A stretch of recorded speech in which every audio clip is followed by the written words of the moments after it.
Hi, you guys. This is my promised reflection on class two. I have a lot to cover, so I'm going to move as quickly as possible.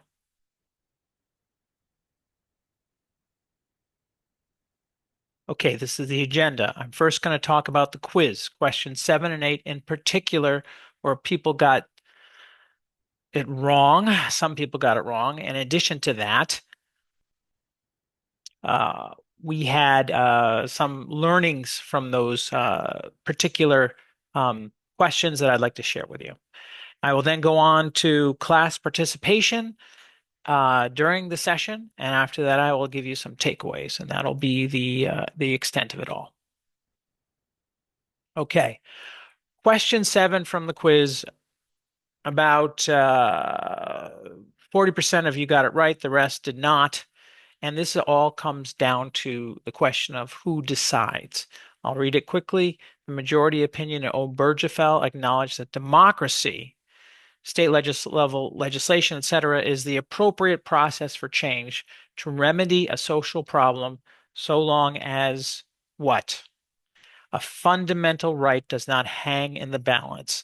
This is the question between who decides, whether it's legislature or the judiciary when it comes to substantive rights. I'll talk a little bit more about this, but it's pretty clear that when it comes to fundamental rights, there is a consensus that fundamental rights is more important necessarily than uh, democratic processes. Next slide. This is a not question where you have to figure out which one does not belong. So, which of the following was not enumerated by the majority in Obergefell as evidence that the Supreme Court has long held the right to marry is protected by the Constitution? This really comes down to a stepping stone question. I want you to tell me which ones were the stepping stones and which ones were not. Three of them were stepping stones and one of them was not. The non-stepping stone was a ban on citizens marrying foreigners. And about 50% of you thought that was the answer. Instead, the stepping stones were the court overturning a state ban on interracial marriage, the court overturning a prohibition against fathers who are not paying child support for marrying, and the ban on prison inmates getting married, and Turner versus Safley. And you can see the cases there as well. I don't care about the cases as much as I care about the principles. I care about the fact that there were prior cases that established these principles that made it easier for the court in Obergefell to make the decision it did. Okay, this is a readout or a combination of slides or pictures from the readout from the Zoom AI evaluation of the class. And what you see here is I spoke 72% of the time. That, in my mind, is a little bit too much. It's not good for my voice, and it means that you guys are not necessarily participating as much as I would like you to. One benchmark is I had a similar class, essentially going over the same issues plus Jackson versus Dobbs. And in that class, I spoke only 50% of the time, not 72%.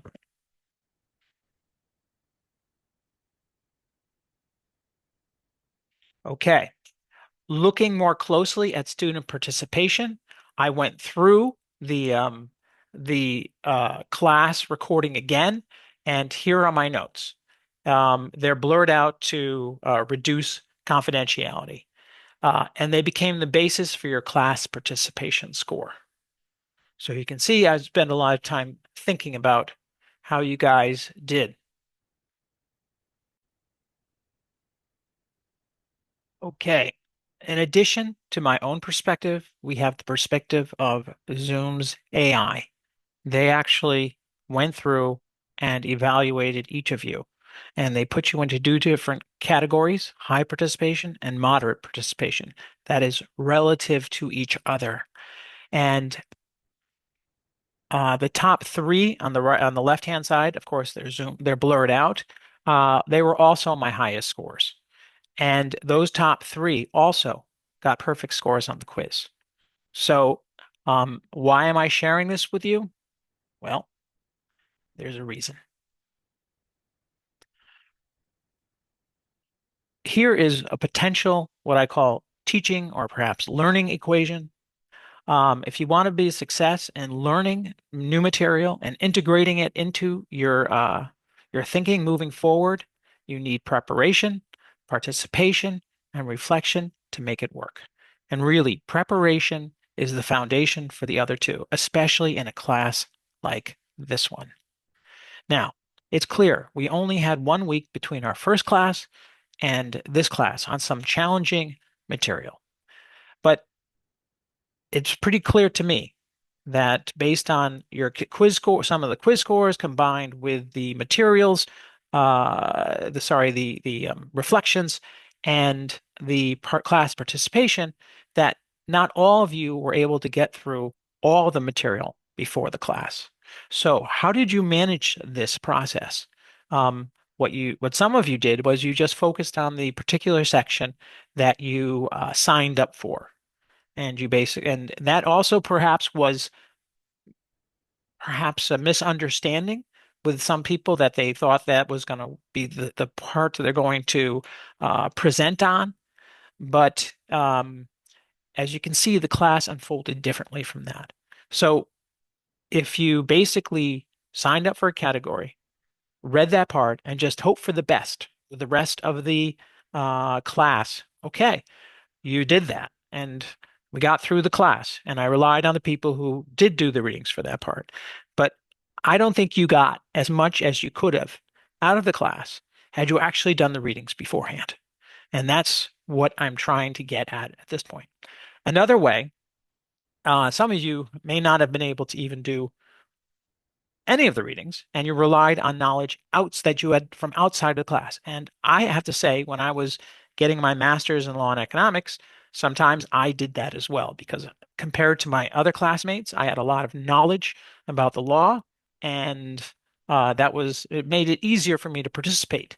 But that wasn't necessarily the goal of the class. The goal of the class was me to participate with regard to the material in front of me.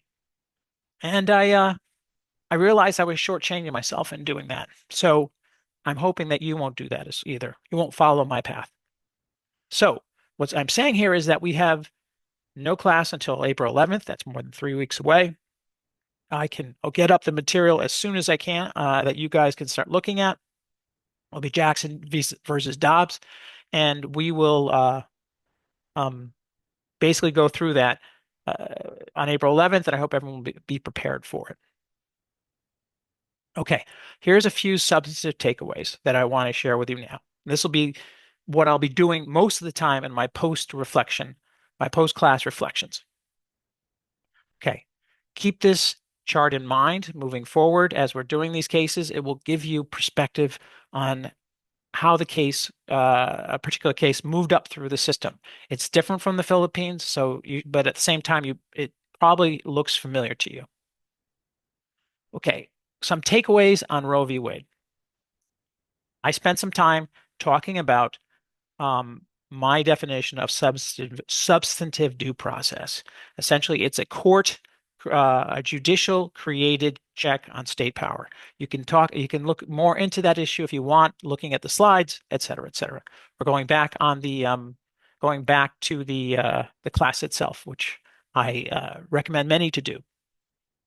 Another thing that came up that there was maybe perhaps a misunderstanding that this somehow Roe v. Wade was the beginning of expansive interpretation. It was not. The courts had been involved in uh, putting their, should I say, judgment before that of the legislature, going all the way back to the 1930s, when the New Deal was happening, and the U.S. was trying to address issues with the recession, and the court thought the current administration was going too far, and they were saying, you really shouldn't be doing that, and they were hanging it all on freedom of contract, and that sort of interference has certainly caused controversy in the past. Um, Another issue with Roe was that it focused perhaps too much on the framework and not enough on the heart. And when I say heart, I mean the sections of Roe from basically pages 152 to 155, where they talk about the stepping stones, as I mentioned earlier, the stepping stones of the right of privacy that allowed them to extend a privacy-based fundamental right to the decision of a mother to decide whether or not to terminate a pregnancy when it's in the first trimester. Had they focused on that, it may have been a more defensible decision. Uh, this framework that was built around that um, basically allowed many parties to attack it. And some people have described it basically as a policy position in search of a constitutional justification. And that resulted in the case being overturned in Jackson v. Dobbs. Okay, finally, the Rehnquist dissent was the one we focused on.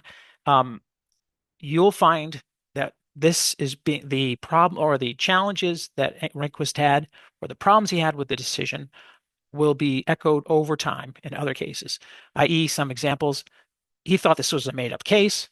He attacks the notion of substantive due process and called it judicial meddling, and at the same time noted that it's very unlikely that the drafters of the 14th Amendment considered the right to abortion as a fundamental or a part of liberty when they drafted this back in 1868.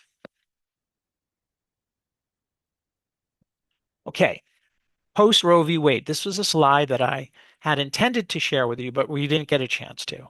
So I think it's pretty clear to everybody, the Republicans in the United States used this as a wedge issue for the longest time, and used it to attract particular voters. And the attack was primarily at the state level, where they focused on the middle trimester and tried to create roadblocks to women's right to choose, wrapped up in the notion of health regulation. Eventually, the court in 1992 came up with a decision that kind of threw out the trimester framework and looked at it all as whether or not a particular state is causing an undue burden to or an unnecessary obstacle to a mother's right to choose. Um, this was essentially saying that, well, we're only going to focus on this aspect or the fundamental right aspect of Roe, and also rely heavily on stare decisis, even though the case may not be as well decided as we would have liked it to. It's been there on the books or there in judicial precedent for a long enough time that we can't go back on it. So we'll be talking more about that as well. Stare decisis is big with Jackson v. Dobbs, and you'll see how that comes up. All right, Obergefell and Fousis. Um, First thing I want to mention is that I undervalued the poetry in the case.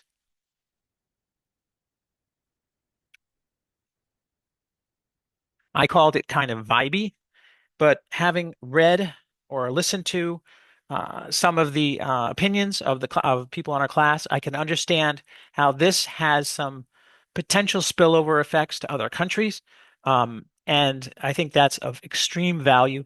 That almost puts um, uh, it almost puts this case in gives it a moral ground that goes beyond its judicial precedent. Okay. Um, it's also important to understand this case is it can be looked upon as essentially two approaches leading to two different outcomes. Let me explain. Those who were against Obergefell essentially looked at it as a creation of a right to same-sex marriage. And they're saying that right does not belong, is not in the Constitution, and should not be interpreted out of the concept of liberty. And it's also contrary to what anyone in 1868, when they were writing the 14th Amendment, actually was thinking. Okay, so that's that side, and that's I get it. It makes some sense. The approach that's more defensible is that even back in 1868, the right to marry was considered fundamental. And if it was that fundamental, um, we should not be allowing states to exclude certain types of people from that institution. And that is much, I think, closer. It's tighter, and it may not have the poetry that the case has itself, but it's a more defensible position. Beyond that, I mentioned that the court was mixing up or conflating substance due process, equal protection, and that sort of also made the decision more vulnerable to attack.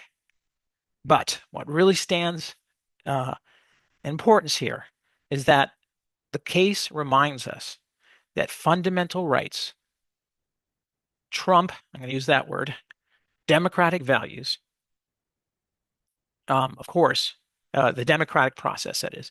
And of course, what is fundamental is up to the courts to decide. But when it does happen, it should be more important than a democracy. Now, fallacies, just some thinking about this. It's very hard to criticize the court for judicial restraint, but it does represent a potential future judicial, an opening to a future judicial determination. Okay, post Obergefell and Hodges, same-sex marriage is now pretty clear. That in the minds of most U.S. citizens.